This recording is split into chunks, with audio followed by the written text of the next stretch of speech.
దేవుని పరిశుద్ధ నామమునకు ఘనత మహిమ ప్రభావములు కలుగునుగాక. హల్లెలూయా. మరొకసారి ఈ అనుదిన బైబుల్ ధ్యానములకు మీ అందరినీ మన రక్షకుడు ప్రభు అయిన యేసు క్రీస్తుల వారి పరిశుద్ధ నామములో ప్రేమతో ఆహ్వానిస్తున్నాను. ప్రియులారా, యేసు క్రీస్తు ప్రభుల వారు బోధించినటువంటి ఉపమానములను మనము ధ్యానిస్తూ ఉన్నాం. క్రీస్తు ప్రభుల వారు మరి ఆ యొక్క విత్తువాణిని గురించి ఉపమానాన్ని తెలియజేస్తున్నాడు. The parable of the sour. విత్తనములు విత్తటానికి బయలుదేరినటువంటి ఒక రైతును గురించినటువంటి మరి ఉపమానాన్ని క్రీస్తు ప్రభుల వారు బోధిస్తూ, మరి ఒక రైతు తన విత్తనములు విత్తుటకు బయలుదేరినప్పుడు కొన్ని విత్తనాలు త్రోవ పక్కన పడిపోయాయి. అయితే అవి వెంటనే పక్షులు వచ్చి వాటిని తినివేశాయి. మరికొన్ని విత్తనాలు రాతి నేలను పడిపోయాయి. చెమ్మలేనందున అవి మొలిచి వెంటనే ఎండిపోయాయి. మరికొన్ని ముండ్ల పొదల్లో పడ్డాయి. అయితే ముండ్ల పొదలు వాటిని ఎదగనివ్వలేదు, అణచివేశాయి. అయితే కొన్ని మంచి నేలను పడి మొలచి 100 30 100 ఫలించాయి అని చెప్పాడు.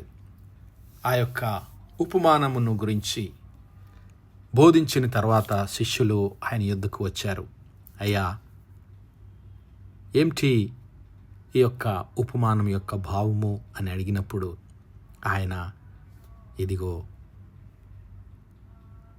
ఆ విత్తనపు యొక్క శక్తిని గురించి, ఆ విత్తనం యొక్క ప్రాముఖ్యతను గురించి, దేవుని రాజ్యం యొక్క శక్తి, దేవుని రాజ్యపు మర్మాన్ని వారికి వివరిస్తూ, మరి నేను చెప్పినటువంటి ఉపమానము ఇదిగో విత్తనము అనేటువంటిది మరి దేవుని వాక్యము.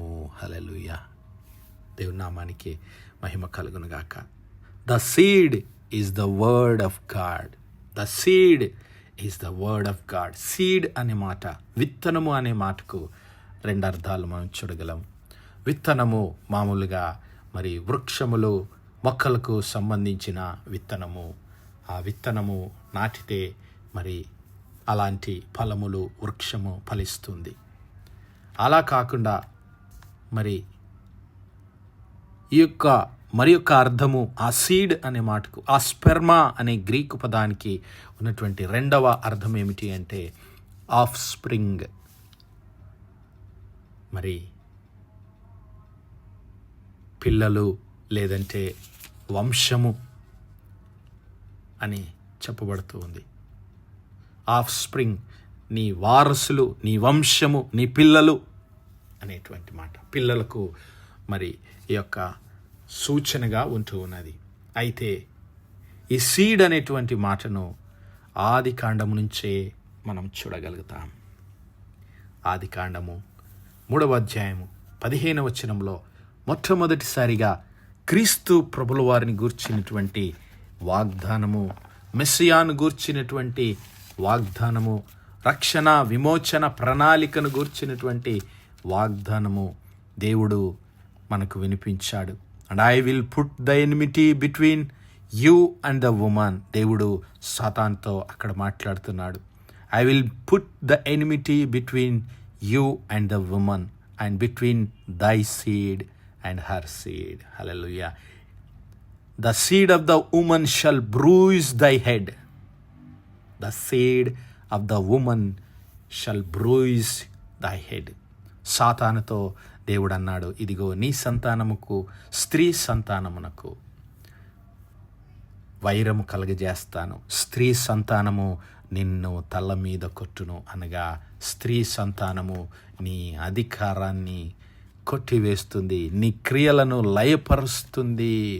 స్త్రీ సంతానము, ఆ స్త్రీ సంతానము నిన్ను ఓడిస్తుంది అని సాతానుకు దేవుడు మరి హెచ్చరిక చేశాడు, మనకు వాగ్దానం చేశాడు. ఆయన వాగ్దానం చేసిన మాదిరిగా మరి ఆ యొక్క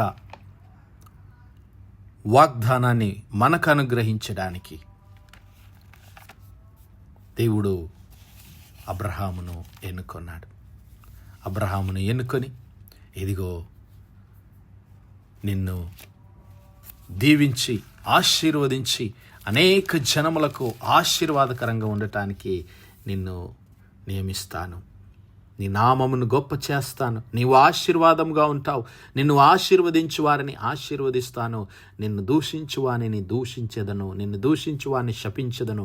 భూమి యొక్క సమస్త వంశములు, హల్లెలూయా, భూమి యొక్క సమస్త వంశములు నీ యందు ఆశీర్వదించబడతాయని దేవుడు అబ్రహాముకు వాగ్దానం చేశాడు. ఆదికాండం 12వ అధ్యాయం మొదటి 2-3 వచనాల్లో మనం చూడగలుగుతాం. అలాగే ఆదికాండం 17వ అధ్యాయం 7వ వచనానికి వచ్చేసరికి దేవుడు అబ్రహాముతో అంటున్నాడు, ఇదిగో నేను నీకును నీ తర్వాత నీ సంతానమునకును దేవుడనై ఉండునట్లు నాకును నీకును నీ తర్వాత వారి తరములలో నీ సంతతికి నీ మధ్య నా నిబంధనను నిత్య నిబంధనగా స్థిరపరచుదన్నాడు. I will establish my covenant between me and you and thy seed after thee in their generations for an everlasting covenant. God said to Abraham, and I will establish my covenant between me and thee. నీకును నాకును మధ్యన నేను నా నిబంధనను స్థిరపరుస్తాను రాబోతున్నటువంటి దినములలో, నీ తర్వాత నీ సంతతికి, ఫర్ యువర్ సీడ్, నీ సంతానమునకు, నీ వంశమునకు, నీ రాబోతున్నటువంటి నీ తరమునకు నేను మరి దేవుడినై ఉంటాను, నా నిబంధనను స్థిరపరుస్తానని వాగ్దానం చేశాడు. మరి ఆ సంతానము ఎవరో కాదు పిల్లారా, that seed is Jesus Christ our Lord. ఆయనే మన క్రీస్తు ప్రభుల వారు. ఆ విషయాలు భక్తుడైన పౌలు గారు గలతీ పత్రికలో రాస్తూ అంటున్నాడు. దేవుడు మాట్లాడినటువంటి ఆ వాగ్దానము, దేవుడు మాట్లాడినటువంటి ఆ యొక్క మరి అబ్రహాము యొక్క వంశము ఎవరు అంటే క్రీస్తు ప్రభుల వారే. గలతీ పత్రికలో గలతీ సంఘానికి ఆ విషయాలన్నింటినీ రాస్తూ పౌలు గారు ఇలాగంటున్నాడు. గలతీ పత్రిక 3వ అధ్యాయం 16వ వచనంలో, Now to Abraham and his seed were the promises made. హల్లెలూయా. అబ్రహామునకును అతని సంతతికి వాగ్దానము చేయబడింది. ఏమిటి ఆ వాగ్దానం అంటే, ఇదిగో అబ్రహామునకును అతని సంతానమునకు ఆ వాగ్దానములు చేయబడెను. ఆయన అనేకులను గూర్చి అన్నట్టు సంతానములకు అని చెప్పక ఒక్కని గూర్చి అన్నట్టే నీ సంతానమునకు అన్నాడు. అనగా ఒక్క సంతానమే. ఏమిటి ఆ ప్రత్యేకమైనటువంటి సంతానము? What is the importance of that seed? Which is that seed అని మనం ఆలోచించినట్లయితే, ఇదిగో నీ సంతానమునకు ఆయన అన్నాడు, ఆ సంతానము క్రీస్తు. హల్లెలూయా. That seed is our Lord Jesus Christ. ఎంతమంది అయితే ఆ క్రీస్తు ప్రభుల వారి నామమందు విశ్వాసం ఉంచుతారో, దేవుడు వాగ్దానము చేశాడు, అబ్రహాముకు వాగ్దానం చేశాడు, ఆదాము అవ్వలతో దేవుడు వాగ్దానం చేశాడు, మన అందరితో ఆయన వాగ్దానం చేస్తున్నాడు. The seed of woman, the seed of Abraham, the seed of David, the seed of almighty God. ఆయన దేవుని సంతానంగా పిలువబడ్డాడు. ఆ సంతానమే క్రీస్తు ప్రభుల వారు. ఆ వాక్యము ఆది యందు వాక్యముండెను, వాక్యము దేవుని యొద్ద ఉండెను, వాక్యము దేవుడై ఉండెను. ఆ వాక్యమే శరీరధారి అయి కృపా సత్య సంపూర్ణుడిగా మన మధ్యలో నివసించాడు. హల్లెలూయా. ఆ వాక్యమే క్రీస్తు ప్రభుల వారు. ఆ వాక్యమే మరి దేవుని సంతానం, దేవుని అబ్రహాము యొక్క సంతానముగా ఈ లోకంలోనికి ఆయన ప్రవేశించాడు. ఆ సంతానమే క్రీస్తు. హల్లెలూయా. కాబట్టి ఈరోజు నీవు నేను ఆ దేవుడు అనుగ్రహించేటటువంటి, ఆ దేవుడు విత్తుతూ ఉన్నటువంటి ఆ విత్తనాన్ని గనుక నీవు నేను గ్రహించి మన హృదయంలో నింపుకున్నట్లయితే, ఆ క్రీస్తు ప్రభుల వారిని మన హృదయంలో నింపుకున్నట్లయితే, ఆ దేవుని వాక్యాన్ని మన హృదయంలో నింపుకున్నట్లయితే 30 60 100 ఫలింప ఆశీర్వదించబడతాం, ఫలిస్తాం. దేవుని కొరకు దేవుని చిత్తాన్ని నెరవేర్చే వారంగా ఉంటాం.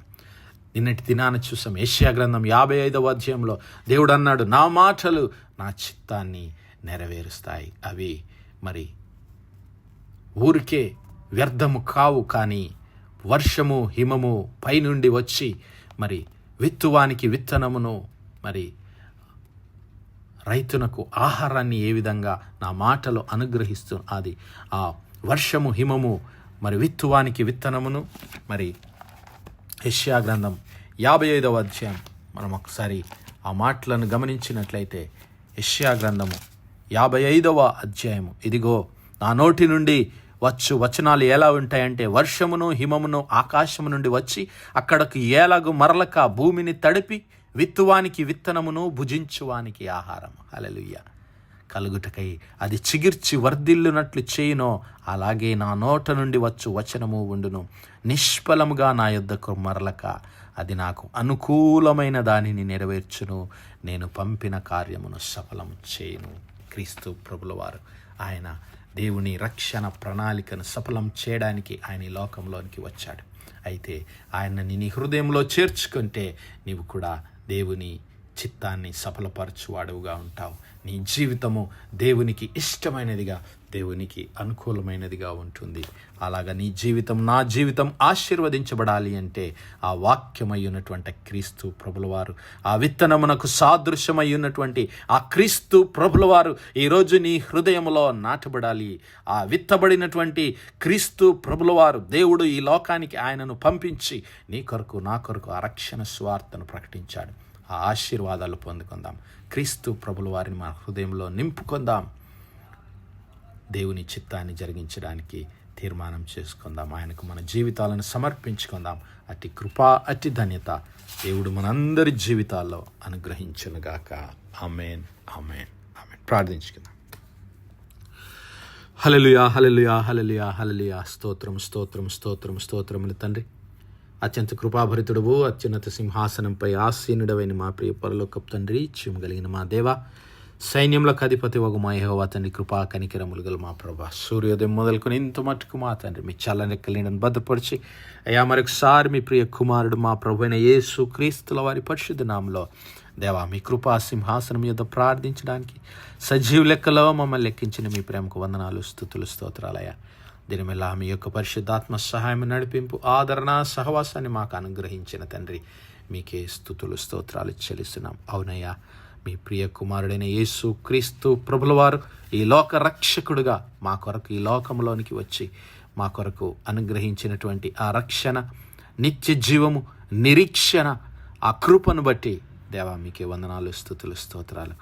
ఆ విత్తబడినటువంటి మరి విత్తనమునకు సాదృశ్యమైనటువంటి క్రీస్తు ప్రభుల వారు ఆయనను మా జీవితంలో చేర్చుకొని, మా హృదయాల్లో, మా కుటుంబాల్లో ఆయనను చేర్చుకొని ప్రభువా మీ చిత్తానుసారముగా జీవించి మీ చిత్తాన్ని ఈ లోకంలో నెరవేర్చువారముగా ప్రభువా మీరు మా కొరకు కలిగినటువంటి ప్రణాళికలన్నిటినీ మీ మహిమార్థమై నెరవేర్చి మీ కొరకు ఈ లోకంలో సాక్షులుగా జీవించే కృప మాలో ప్రతి ఒక్కరికి దయచేయమని వేడుకుంటున్నాం. కనికరము గల మా తండ్రి, ఈ వర్తమానాలు వినిచ్చిన మా ప్రియ బిడ్డల కుటుంబాలన్నింటినీ దీవించండి, ఆశీర్వదించండి. ఆయన దుఃఖంలో ఉన్న బిడ్డలకు ఓదార్పును, ఆదరణ దయచేయండి.